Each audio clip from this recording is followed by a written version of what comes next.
అంటే పెద్ద సినిమా ఇప్పటికీ 2 సార్లు పోస్ట్‌పోన్ అయింది. ఇప్పుడు మూడోసారి కూడా పోస్ట్‌పోన్ అంటా ఉన్నారు. ఎట్లా చూస్తారు మీరు? ప్లీజ్ అండి. ఎందుకంటే పెద్ది ఫ్యాన్స్ కోసం చాలామంది వెయిటింగ్ చేస్తున్నారు. ఆ సినిమా ఎప్పుడెప్పుడు రిలీజ్ అవుతదా? ఫ్యాన్స్ మాత్రం చాలా చాలా డిసప్పాయింట్‌లో ఉన్నారు. మీరు ఇప్పటికి 2 టైమ్స్ అట్లా పోస్ట్‌పోన్ చేస్తూ ఉంటే సినిమా చూడాలని ఇంట్రెస్ట్ కూడా చాలామందికి పోతది. ఎందుకంటే సినిమా పరంగా మీరు చాలా కష్టపడుతున్నారు. ఆ సినిమాని త్వరగా రిలీజ్ చేస్తే మీరనేది జనాల్లోకెళ్ళి మీరు ఎంత కష్టపడుతున్నారో దానికి ఇంకా 100% ఇంకా రెట్టింపు వస్తది మీకు. దయచేసి మీరు ఇప్పటికే 2 టైమ్స్ చేసినందుకే చాలామంది ఎప్స్ పెట్టుకొని చాలా డల్ అయిపోయారు. అందులోనేమో చాలా రామ్ చరణ్ కష్టపడుతున్నాడు సినిమాలో కూడా. అందులో ఆంజనేయ స్వామి ఉన్నట్టు అదేంటి స్టోరీ ఉన్నట్టుగా తెలిసింది కాబట్టి కంపల్సరీ మీరు ఎంత కష్టపడుతున్నారో జనాలందరూ ఆచరిస్తారు.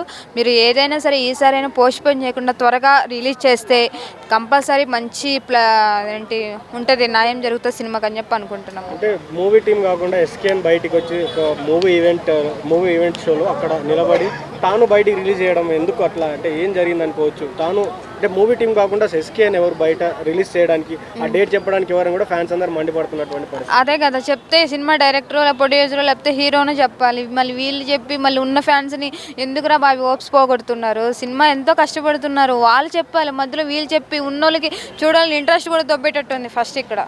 దయచేసి సినిమా మంచిగా మీకు వెళ్ళాలి. ఇప్పుడు ఎంతో కష్టపడ్డారు రామ్ చరణ్ సినిమాలో కూడా చాలా దెబ్బలు తగిలాయని చెప్పి టాక్ ఉంది కాబట్టి కష్టపడుతున్నారు. దాని తగ్గట్టే మీరు జనాల్లోకి వెళ్తే ఇప్పుడు సపోజ్ మీ ప్లేస్లో వేరే సినిమా రిలీజ్ అయిందనుకో మీ క్రేజ్ అంతా ఆ సినిమాకి వెళ్ళిపోతుంది.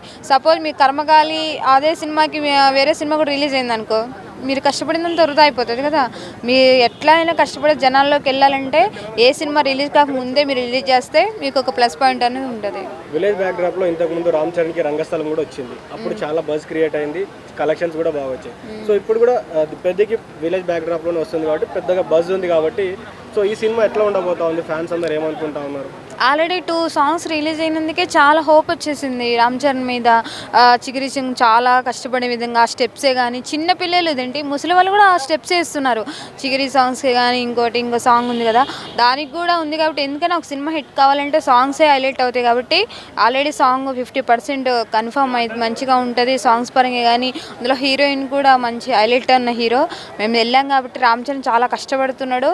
కంపల్సరీ ఈసారి పోస్ట్‌పోన్ చేయకుండా జనాల్లోకి వస్తే మీరు ఎలా అనుకున్నారో దానికి రెట్టింపు వస్తుంది సినిమా.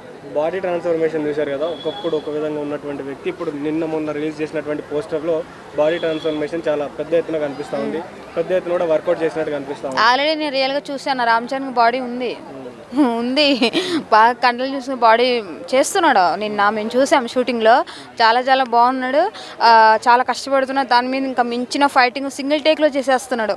జస్ట్ ఓన్లీ నార్మల్ ఒక పర్సన్ చూపించేస్తే దానిని సెకండ్ టైం సింగిల్ టేక్లో చేసేస్తున్నాడు. కానీ రామ్ చరణ్ చాలా కష్టపడుతున్నాడు సినిమాలో చూసాం కదా. చెప్పాలంటే ఏం చెప్తారు రిలీజ్ డేట్ పైన?